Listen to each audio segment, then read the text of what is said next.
Hello everyone, स्वागत है आप सभी लोगों का मेरे इस यूट्यूब चैनल पे। तो फ्रेंड्स, आज की इस वीडियो में हम लोग फिजिक्स के कुछ इंपॉर्टेंट क्वेश्चंस डिस्कस करेंगे, ठीक है। और ये क्वेश्चंस जो हैं आपके प्रीवियस सेट से ही लिए गए हैं। तो ये वीडियो जो है पॉलिटेक्निक, पैरामेडिकल और पैरामेडिकल डेंटल के जितने भी स्टूडेंट्स हैं सबके लिए बेनिफिट होने वाला है, ठीक है। ये आपके प्रीवियस सेट से ही लिया गया है, तो वीडियो जो है सबको अंत तक देखना है। और यदि आप लोग इस चैनल पे नए हो तो इस चैनल को सब्सक्राइब कर लो और बेल आइकन को प्रेस कर लो। तो चलिए वीडियो स्टार्ट करते हैं। तो जल्दी से लाइव आ जाइए सब स्टूडेंट, और जो लाइव आ गए हैं आप लोग अपने फ्रेंड दोस्तों के साथ शेयर कर दीजिए जल्दी से, ताकि आज का क्लास स्टार्ट किया जाए। तो जल्दी से अब शेयर कर दीजिए सब स्टूडेंट्स। तो चलिए गाइस अब स्टार्ट करते हैं। पहला क्वेश्चन है, the sudden fall of atmospheric pressure indicates, यानी वायुमंडलीय दाब में जो सहसा पतन है किस बात का संकेत है। बताओ, साफ मौसम, तूफान, वर्षा या शीतल मौसम, यानी फेयर वेदर, स्टॉर्म, रेन या कोल्ड वेदर। तो जल्दी से इसका आंसर सब किसी को देना है। बहुत ही प्यारा सा क्वेश्चन है और बहुत ही सिंपल क्वेश्चन है। आई होप आप लोग ऐसे क्वेश्चंस देखे हो, पहले भी आप लोग को मिला होगा। तो जल्दी से इसका राइट आंसर दे दो सब कोई। तो जी हाँ, इसका आंसर क्या हो जाएगा? वेरी गुड, यानी ऑप्शन बी जो है वो आपका राइट आंसर हो जाएगा, ठीक है। अब एक क्वेश्चन पूछ लेता है, वायुमंडलीय दाब जो है मापा जाता है किस यंत्र से मापा जाता है। सब किसी को कमेंट करना है, जल्दी बताइए। वायुमंडलीय दाब जो है किस यंत्र से मापा जाता है। एटमॉस्फेरिक प्रेशर जो है वो किस डिवाइस से मेजर की जाती है, जल्दी से बताइए। तो जी हाँ, किस यंत्र से मापा जाता है? वेरी गुड, बैरोमीटर, है ना। तो देखो होता क्या है गाइस, ये बैरोमीटर है मेरा, ठीक है।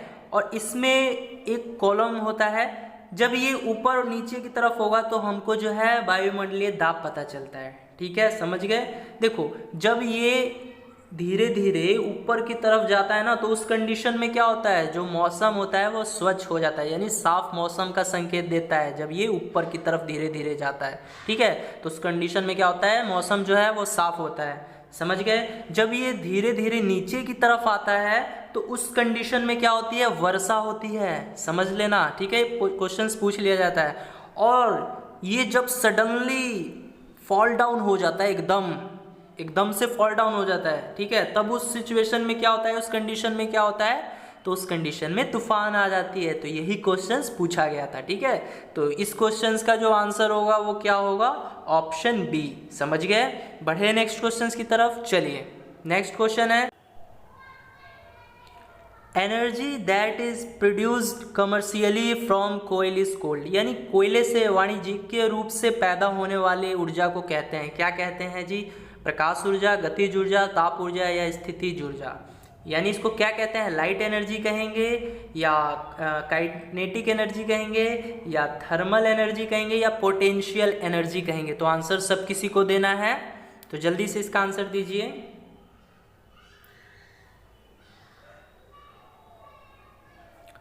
तो जी हाँ, इसका राइट आंसर क्या हो जाएगा, यानी ताप ऊर्जा, ठीक है, वेरी गुड। ताप ऊर्जा जो है इसका राइट आंसर हो जाएगा। तो देखो बेसिकली क्या होता है, जो कोयला होता है उससे कैसी एनर्जी प्रोड्यूस होती है, यानी कॉमर्शियली जो हम लोग कोयले का यूज करते हैं, तो मतलब इसका यूज कहाँ होता है, तो thermal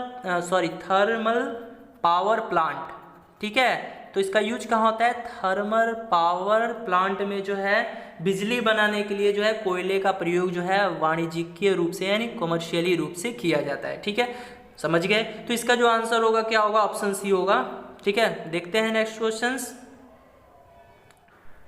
okay guys, next question है, when a body is taken from earth to moon, यानी जब किसी वस्तु को पृथ्वी से चांद पर ले जाया जाए तो क्या होगा। बताओ, द्रव्यमान बदल जाता है परंतु भार उतना ही रहता है, ठीक है, या भार बदल जाता है परंतु द्रव्यमान उतना ही रहता है, या भार और दोनों एक समान रहते हैं, या इनमें से कोई नहीं, ठीक है। बताओ जल्दी से क्या होगा। यानी बोल ये रहा है मास जो है वो चेंजेस हो जाता है बट वेट रिमेन्स सेम। दूसरा ऑप्शन है weight changes but mass remains same. तीसरा ऑप्शन है weight and mass both are same. चौथा ऑप्शन है नन ऑफ दिस। तो जल्दी से इसका राइट आंसर दे दीजिए अब आप लोग। बहुत ही प्यारा सा क्वेश्चन है और ये थ्योरेटिकल बेस्ड क्वेश्चन है, ये एग्जाम्स में पूछ लिया जाता है, ठीक है। तो सब किसी को बताना है। तो जी हाँ, इसका राइट आंसर क्या हो जाएगा? वेरी गुड, ऑप्शन बी, यानी भार जो है बदल जाता है परंतु द्रव्यमान उतना ही रहता है।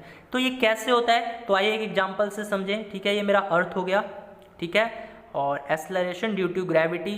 तो अर्थ से जब हम लोग किसी भी वस्तु को, किसी भी बॉडी को मून पे ले जाएंगे, ठीक है, तो वहाँ पर भी एक्सेलरेशन ड्यू टू ग्रेविटी ही होगा। और स्मॉल जी का मान कितना होता है जी? तो 9.8 मीटर पर सेकेंड स्क्वायर, सबको मालूम है, ठीक है। तो अब जब हम लोग इस कोई भी बॉडी को चांद पर ले गए हैं तो वहाँ पर जो जी का वैल्यू होगा वो क्या होगा? 1/6 ऑफ जी होगा, सबको मालूम है ना, 1/6 गुना जी होता है। तो अब बताइए 1/6 गुने जी है, तो मैं इसको जी डैश से डिनोट कर देता हूँ, ठीक है। तो अब आप लोग को याद ये रखना है कि ये जो जी डैश है, ठीक है, चंद्रमा पे, तो वो हमेशा कम होता है, किससे? इस जी से, है ना। तो जी डैश जो है वो हमेशा बहुत ही कम होता है जी से। यानी आप लोग जानते हो कि मेरा वेट बराबर क्या होता है? Mass into acceleration due to gravity होता है।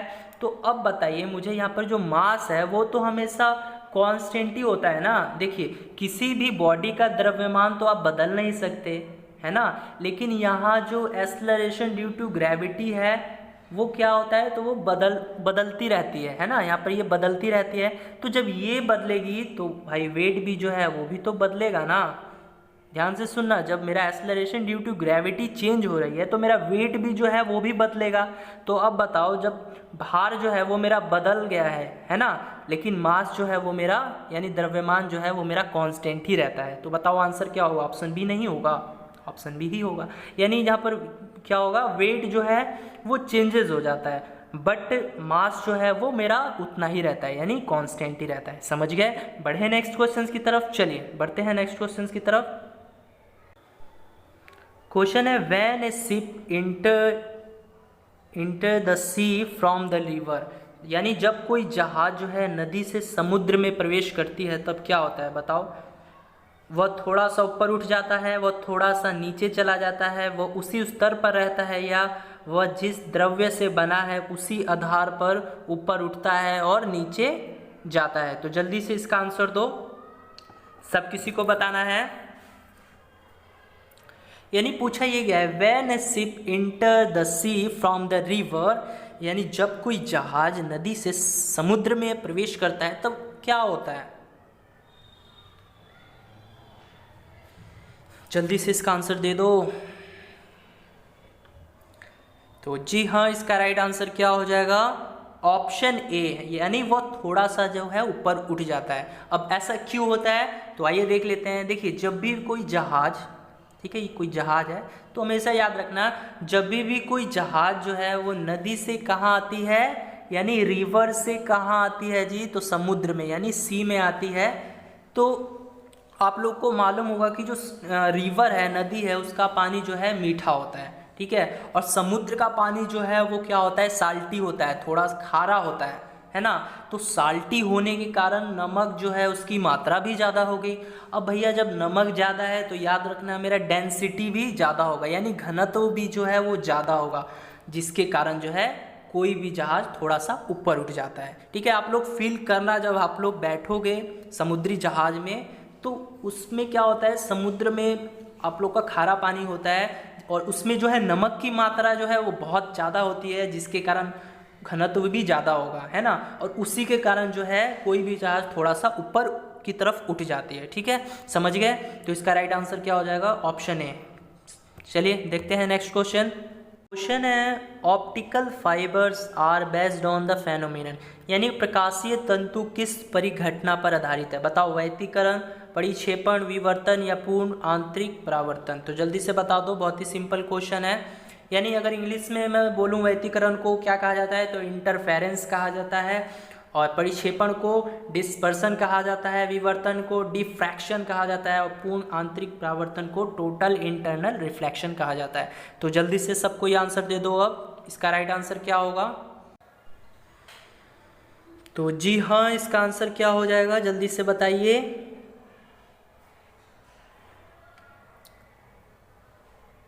तो वेरी गुड, इसका जो आंसर होगा वो क्या होगा, पूर्ण आंतरिक परावर्तन, ठीक है, यानी टोटल इंटरनल रिफ्लेक्शन।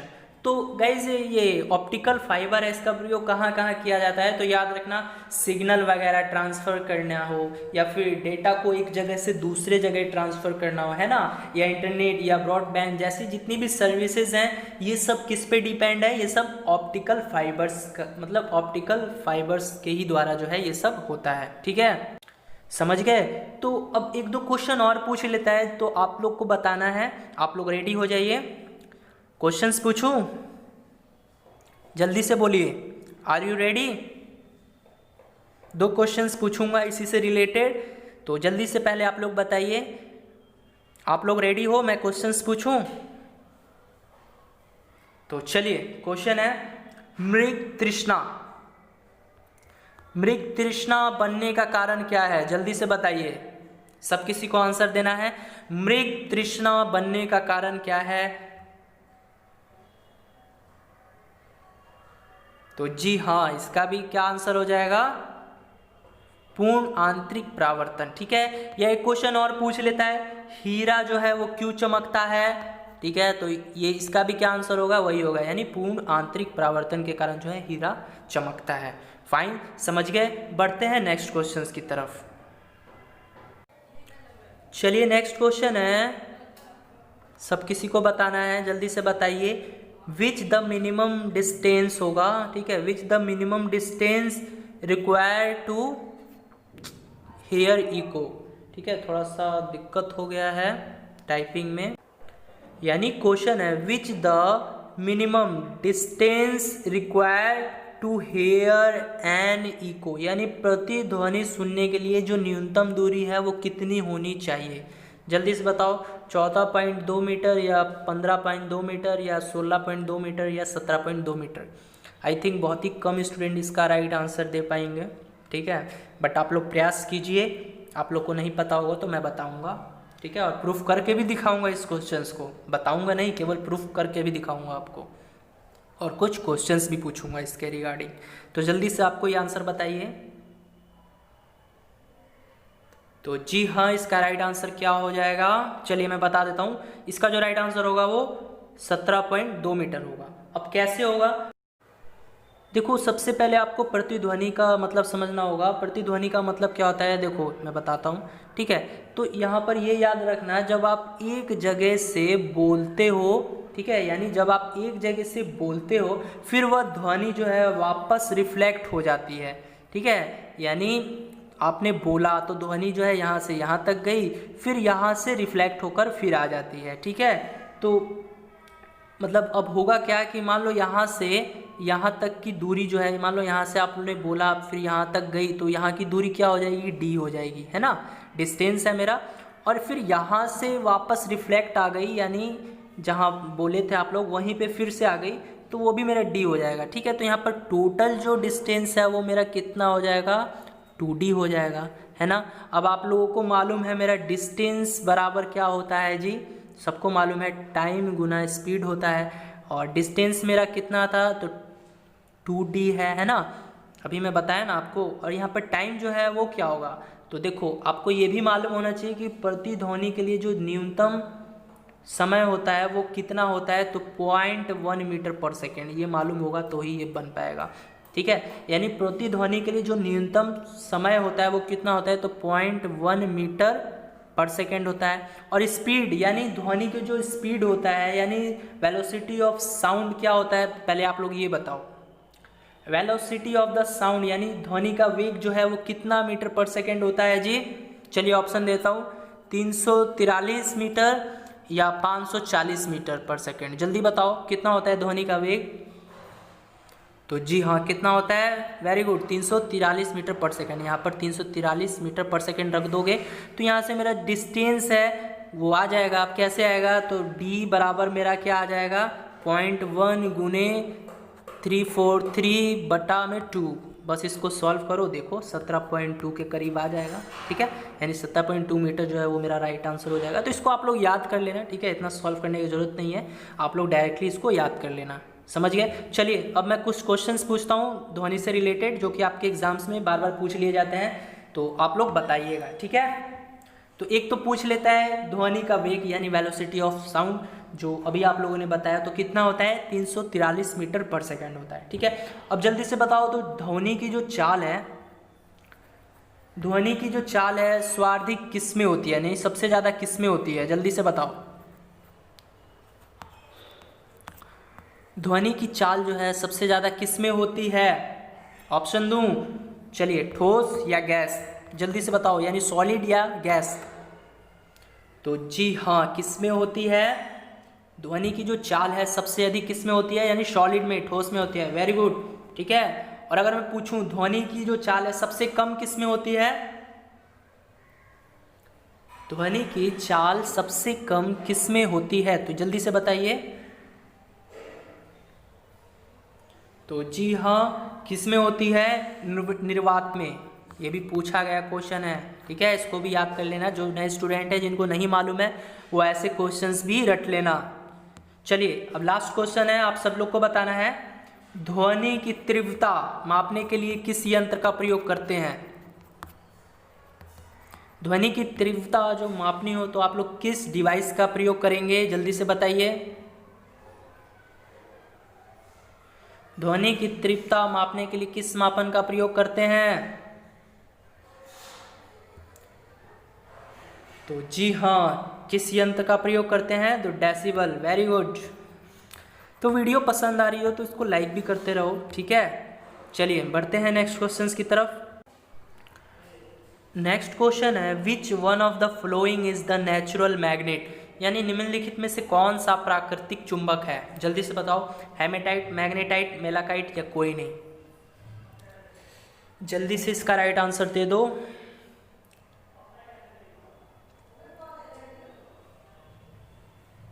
तो कौन सा है जी इसका आंसर, बताइए। तो जी हाँ, इसका राइट आंसर क्या हो जाएगा, मैग्नेटाइट, ठीक है। तो प्राकृतिक चुंबक कौन है, मैग्नेटाइट है। और आप सभी को मालूम है ये क्या है, ये मेरा लोह अयस्क है, लोहा का अयस्क है, यानी ऑर ऑफ आयरन, ठीक है। कौन कौन से हैं यहाँ पर, हेमेटाइट भी है, वो भी क्या है, ऑर ऑफ आयरन है, यानी लोहा का अयस्क है। मैग्नेटाइट भी लोहा का अयस्क है। और अगर मैं बात करूँ मेलाकाइट, तो ये किसका अयस्क है, तो ये तांबा का अयस्क है। तो अब जल्दी से बताइए आप सब लोग हेमेटाइट का फॉर्मूला और मैग्नेटाइट का फॉर्मूला। तो पहले हेमेटाइट का बताइए, सब किसी को बताना है, जल्दी से बताइए हेमेटाइट का फॉर्मूला। मैं आपको प्रीवियस वीडियो में बता चुका हूँ, अगर आप लोगों ने अच्छे से देखा होगा तो आप लोग बता जाइएगा, ठीक है। आप लोग बता दीजिएगा, अगर अच्छे से वीडियो मेरा देखते हो, आप लोग नोट्स बनाकर पढ़ते हो, तो 100% आप लोग बता दोगे और आपको सफलता भी मिलेगी, इस चीज़ की मैं गारंटी दूंगा, ठीक है। बस मुझे रिजल्ट चाहिए आप लोगों का, क्योंकि मैं अपनी तरह से पूरी मेहनत करता हूँ। मैं आपको प्रत्येक दिन एक वीडियो देता हूँ और उस वीडियो में ऐसे क्वेश्चन सेलेक्ट करता हूँ जो आपके एग्ज़ाम पॉइंट ऑफ व्यू से बहुत ही ज़्यादा इंपॉर्टेंट होते हैं, ठीक है। तो आप लोग प्लीज़ अच्छे से पढ़िए, नोट्स बनाकर पढ़िए, मैं बार बार रिपीट करता हूँ ये चीज़। तो जल्दी से बताइए हेमेटाइट का फॉर्मूला क्या होता है, तो वेरी गुड, क्या होता है, Fe2O3, ठीक है। और मैग्नेटाइट का क्या होता है, तो चलिए मैग्नेटाइट का मैं बता देता हूँ, इसका होता है Fe3O4, ठीक है। तो यहाँ से जो है आप लोग इसको नोट कर लेना। चलिए बढ़ते हैं नेक्स्ट क्वेश्चंस की तरफ। चलिए नेक्स्ट क्वेश्चन आपकी स्क्रीन पे, जल्दी से बताइए the shape of our milky galaxy is, यानी हमारी जो आकाश गंगा है उसकी आकृति कैसी है, बताओ। सर्कुलर है, सर्कुलर है या एलिप्टिकल है या स्पाइरल है या इनमें से कोई नहीं, जल्दी से बताओ। सब किसी को बताना है, बहुत ही सिंपल क्वेश्चन है। यानी हमारी जो आकाश गंगा है उसकी आकृति कैसी है, सर्कुलर है या एलिप्टिकल है या स्पाइरल है या इनमें से कोई नहीं। इसको क्या बोलेंगे, वृत्ताकार बोलेंगे, ठीक है। हिंदी मीडियम वाले जितने भी स्टूडेंट हैं देख लीजिए। और एलिप्टिकल का मतलब क्या होता है, दीर्घ वृत्ताकार। स्पाइरल का स्पाइरल ही होता है, ठीक है। तो जल्दी से बता दीजिए अब क्या होगा।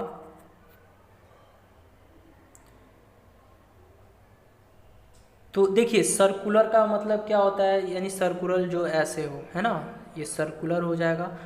एलिप्टिकल का स्ट्रक्चर कैसे होता है, ये इस तरह कुछ होता है एलिप्टिकल, ठीक है। और स्पाइरल जो है वो उसका स्ट्रक्चर कैसे होगा, तो इसका ऐसे होता है। तो अब तो बता दोगे ना आप लोग। तो जी हाँ, हमारी आकाशगंगा की आकृति कैसी होती है, तो स्पाइरल होती है। तो ऑप्शन सी जो है वो आपका करेक्ट आंसर हो जाएगा। फाइन, समझ गए। बढ़े नेक्स्ट क्वेश्चन की तरफ। चलिए नेक्स्ट क्वेश्चन है। ओके, नेक्स्ट क्वेश्चन है आपकी स्क्रीन पर, जल्दी से बताइए। A device use for converting AC to DC is, यानी एसी को डीसी में रूपांतरित करने के लिए प्रयुक्त साधन को कहते हैं। और ये वीवीआई क्वेश्चन है, ये आपके पिछले एग्जाम में पूछा गया क्वेश्चन है, तो जल्दी से बता दीजिए ये आप लोग। यानी एसी को डीसी में रूपांतरित करने के लिए जो प्रयुक्त साधन है उसको क्या कहते हैं, बताओ। क्या ट्रांसफार्मर कहते हैं, रेक्टिफायर कहते हैं, इंडक्शन कहते हैं, डायनेमो कहते हैं, जल्दी से बताओ। सब किसी का सही होना चाहिए। ये क्वेश्चन बहुत ही वीवीआई क्वेश्चन है, आप लोग पढ़े भी हो तो जल्दी से बता दो क्या होगा इसका राइट आंसर। पहले भी मैं बता चुका हूँ एक वीडियो में, मुझे याद है। जल्दी से बताइए। क्वेश्चंस को थोड़ा घुमा देता है तो आप लोग कंफ्यूज हो जाते हैं, है ना। तो कंफ्यूज मत होइए, अच्छे से पढ़िए। तो जी हाँ, इसका राइट आंसर क्या हो जाएगा, ऑप्शन बी, यानी रेक्टिफायर। एसी को यानी अल्टरनेट करंट को डायरेक्ट करंट में कन्वर्ट करना हो तो उसके लिए जो डिवाइस का प्रयोग होता है वो कौन सा होता है, तो रेक्टिफायर होता है। समझ गए। और ये बेसिकली क्या होता है, ये पीएन जंक्शन का होता है, पीएन जंक्शन डायोड का होता है। ये आप लोग नोट कर लेना, वैसे इतना इंपॉर्टेंट है नहीं। अब बात कर लेते हैं ट्रांसफार्मर की। तो एक क्वेश्चन डायरेक्ट पूछ लिया जाता है, ट्रांसफार्मर जो है वो किस सिद्धांत पर कार्य करता है, तो जल्दी से बताओ विदाउट ऑप्शन, ताकि मुझे भी पता चल सके आपकी तैयारी का लेवल कहाँ तक है। जल्दी से बताओ, ट्रांसफार्मर जो है वो किस सिद्धांत पर वर्क करता है।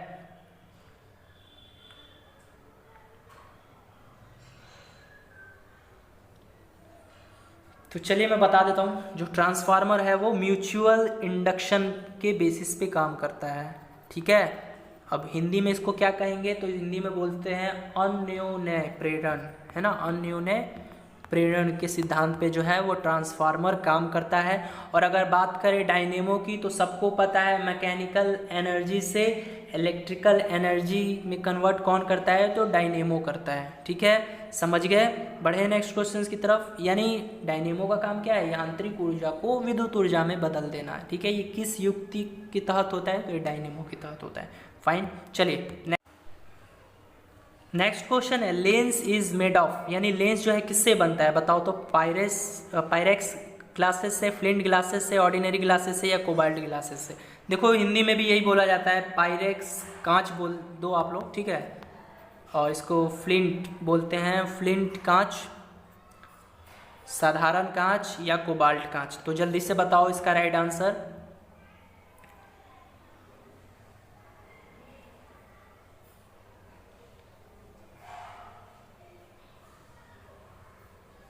तो जी हाँ, इसका राइट आंसर क्या हो जाएगा, फ्लिंट कांच, यानी ऑप्शन बी जो है वो आपका राइट आंसर हो जाएगा, ठीक है। तो लेंस किससे बनता है, जैसे कनकेव हो गया लेंस, कन्वेक्स लेंस हो गया, यानी जिसको उत्तल और अवतल लेंस बोलते हैं, ये सब जो है किस कांच से बने होते हैं, तो ये सब फ्लिंट कांच से बने होते हैं। समझ गए। अब एक दो क्वेश्चंस मैं आप लोगों से पूछना चाहता हूँ, तो जल्दी से सबको ही बताएगा। लेंस का सही मात्रक क्या होता है, कमेंट बॉक्स में बताइए। लेंस का सही मात्रक क्या होता है, जल्दी से बताओ सबको ही। लेंस का सही मात्रक क्या होता है, तो जी हाँ, क्या होता है, वेरी गुड, डायोप्टर। शुरू से पढ़ते आ रहे हो ना, बहुत ही सिंपल क्वेश्चन है, ठीक है, सब किसी को मालूम है। अच्छा आप बताओ तो, धूप के चश्मे की जो क्षमता होती है वो कितनी डायोप्टर होती है, यानी धूप का जो चश्मा होता है, धूप में चश्मा लगा के घूमते हो ना, हाँ भाई, धूप में चश्मा लगा के घूमते हो कि नहीं, पहले ये बताओ। ऐसे लड़कियां तो जाती हैं, बट आजकल तो लड़के भी धूप में चश्मा लगा के एकदम से घूमते रहते हैं। तो बता दो अब इसका, इस चश्मे का जो डायोप्टर है वो कितना होता है। तो जी हाँ, कितना होता है, 0 डायोप्टर। समझ गए। अब एक क्वेश्चन और बता दो आप लोग। एक पूछ लेता है, कैमरे में किस तरह के लेंस का प्रयोग किया जाता है, कैमरे में किस तरह का लेंस का प्रयोग किया जाता है, यानी उत्तल लेंस का प्रयोग करते हो या फिर अवतल लेंस का प्रयोग, बता दो किस लेंस का प्रयोग होता है कैमरे में। चलिए ये क्वेश्चन है आप लोगों के लिए होमवर्क रहा, आप लोग को जो है कमेंट बॉक्स में बताना है, जैसा कि आप सभी लोग बताते हैं और मुझे बहुत ही खुशी होता है इस बात का। ठीक है, तो आप लोग जो है इसका राइट आंसर बताना, जो जो बताएगा मैं उसका नाम जो है अगले वीडियो में मेंशन करूंगा। फाइन, आज की इस वीडियो में इतना ही, मिलते हैं नेक्स्ट वीडियो में। ठीक है।